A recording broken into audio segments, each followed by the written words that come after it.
SimTheWorld here. We are back with our series in Farming Simulator 19, the Alpine expansion. So I woke up a little early. I have been hard at work at the farm. As you can see, the cows are happy. And of course, we are at the end of midsummer. So tomorrow will start the end of summer. That's when we're going to start harvesting. So be sure to get subscribed and you'll want to tune into that episode. Of course, what have I been doing this midsummer? Well, it has been interesting to...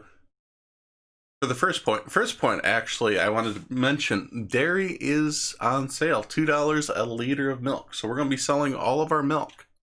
That's going to be a quick 50 grand. Of course, I went through all of the fertilizing contracts. That's all that they were. I also redid Field 1. I know we had that glitch where it didn't register that we finished it. It was really strange. Then it respawned on here. I did it.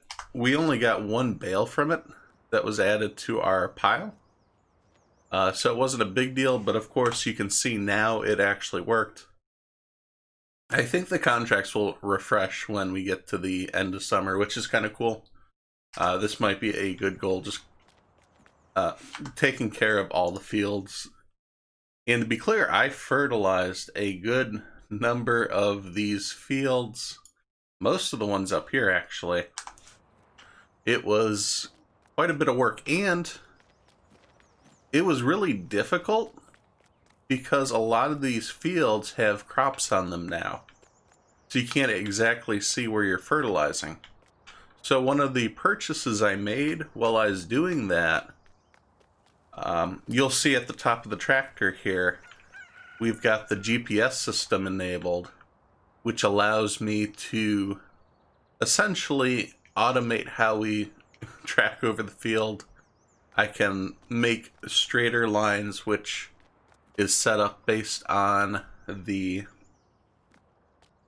width of my tool. So even though I couldn't see where the fertilizer was being applied, I could then be sure I was covering the whole fields. So it cost $15,000. That's why we're a little shorter on cash than you might expect. But that was kind of a necessity. It was very, very difficult otherwise. Because then I was just guessing where the fertilizer was being spread, and that was no fun. Oh, that's right. We can actually sell milk this way, but it's for a fee, and we got too much money to make off of that. I also wanted to mention here, we can install a pipeline so we can directly fill the water trough there.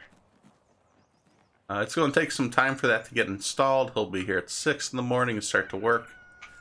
But I just kept thinking, like, our water tank is right here, yet we have to keep going back and forth with that stupid tanker to fill it.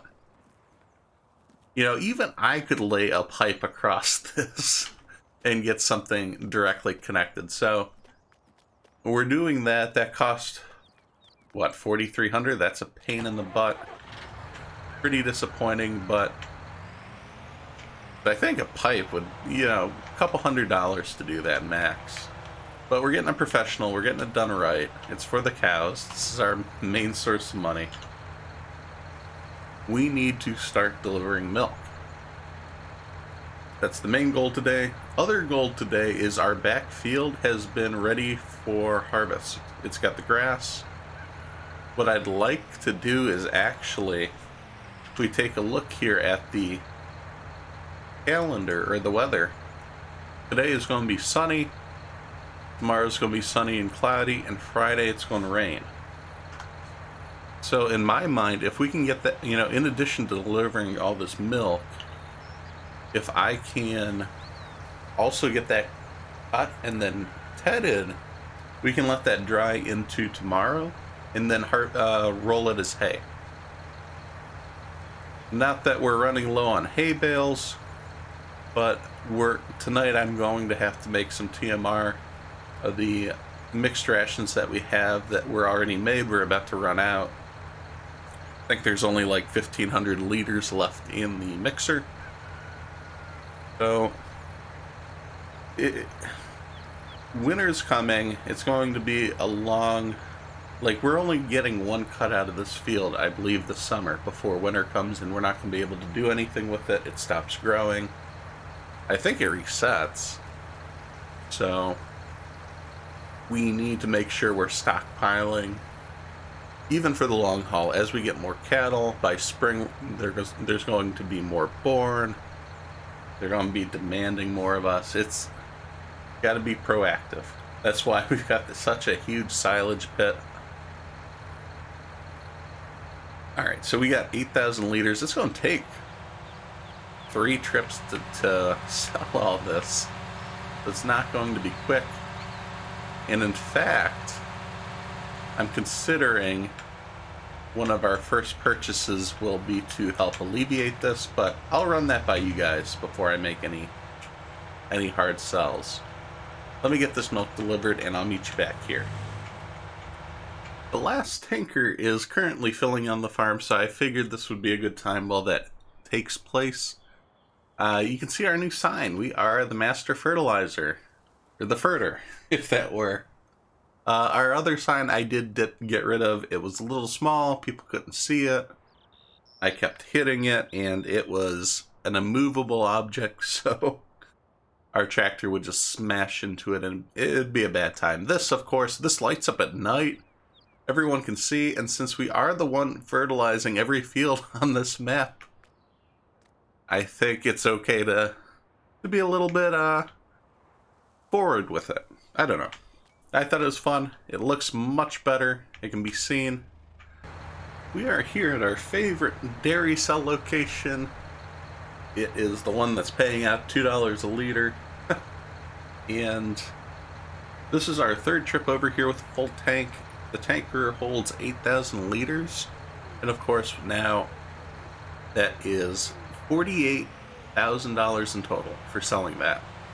We have a little bit more milk left in the tank over at the farm, but it's not a full trip. So I'll just save that there until the next time we get this kind of situation and we have a bunch more milk to sell.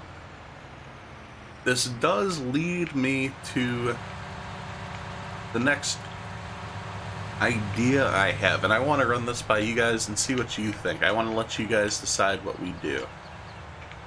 So, and this purchase won't be coming anytime soon, which is why I'm letting you guys choose. I tend to record in advance. So by the time you see this, I may have recorded a few more episodes. So this tanker only holds 8,000 liters, which is kind of a pain. I also hate the hitch on the back. It's really difficult to work with. So every fiber of my being wants to get rid of this thing and get something different. And we've got a couple options, but I think one would be the best long term. So if we jump over to the store, I found, yeah, everything here is too expensive. You could get a milk truck, but this only holds 14,000 liters, so to spend so much money is kind of difficult. But for 37,000, I can get this older truck. It's seen better days, but that's okay. And then for $40,000, we can get a tanker that will hold 60,000 liters of milk. So in my mind, for $73,000, we can never need to worry about milk transportation again. So that's my first idea. The other idea, and what I'd like to make a purchase of, so I've got I need one machine for this, for the brush. I need one for the TMR.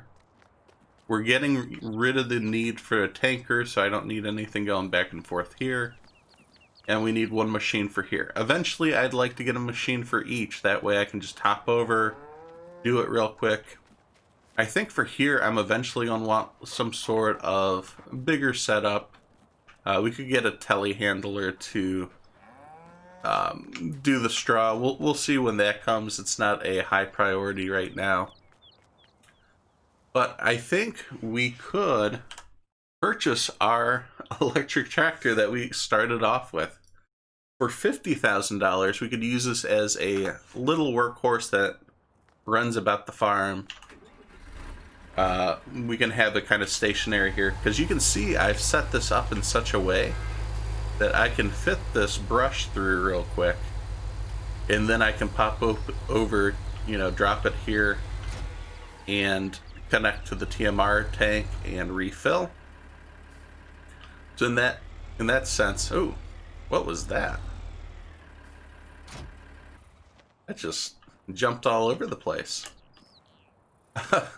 So if I had the electric tractor, I'd kind of leave it right here and bounce between the two. It's definitely a want. It's not a need. So that's why I figure both of those we won't need for quite a while. So that's going to be up to you guys. Let me know down in the comments below what you'd want me to purchase, or if I should just stop spending money and save it for a field already. Either or is fine. Of course, as you can see, our backfield is ready to go. We need to get this cut. We need to get this drying. It's already 11 in the morning. Taking all that milk over killed our time of being productive. But actually, I'm sure that price will stay at $2 a liter all day, but I wanted to jump on it just to make sure that wasn't going to be an issue. I'm going to get the tractor. Yeah, we got manure out the wazoo now. I guess we could go sell it, but we might as well stockpile it for when we need it on our farm. We can use that to fertilize too. Save us a bit of money. I'm going to go get that grass cut, and of course, I'm not going to windrow it. Instead, I will go grab the tedder and we'll do it that way. So I'll meet you guys on the field as I'm getting that done.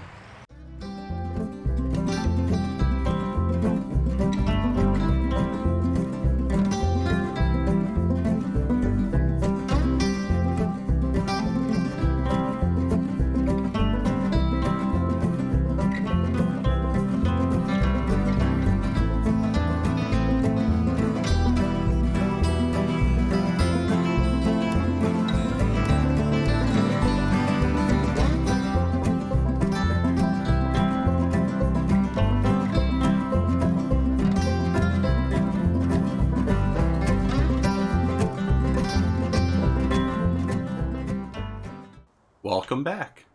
As you can see, I finished mowing this backfield. It didn't take too long, just the afternoon. This tractor does make it quick. I don't know if you could tell by the time lapse though. The issue I'm finding is this front deck is either ends up being a little shorter than it needs to be, or the mowers are further apart than they should be. Either way, when I make a turn, it's often leaving patches of grass here. It's not as consistent as I'd like it to be, as you can see. Even here, like, why is this still here? We were just going in a fairly straight line. For the most part, I came through and tried to clean a lot of that up, just for OCD's sake. As you can see, there's always a couple tufts here and there. It didn't feel like we had this issue with the last mower.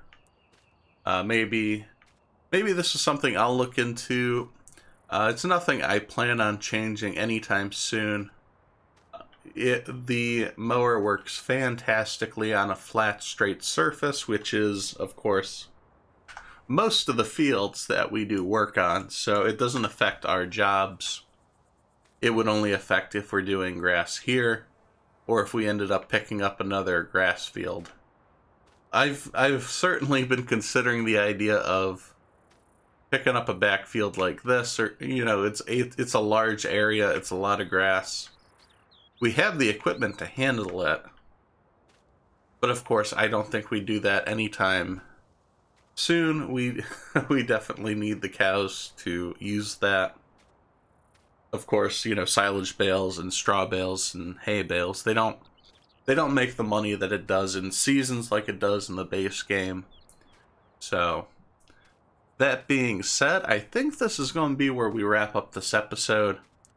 This is all semi-damp hay, or semi-damp grass. I need to let this dry for a little bit. I'm hoping by tomorrow I can bale it into hay.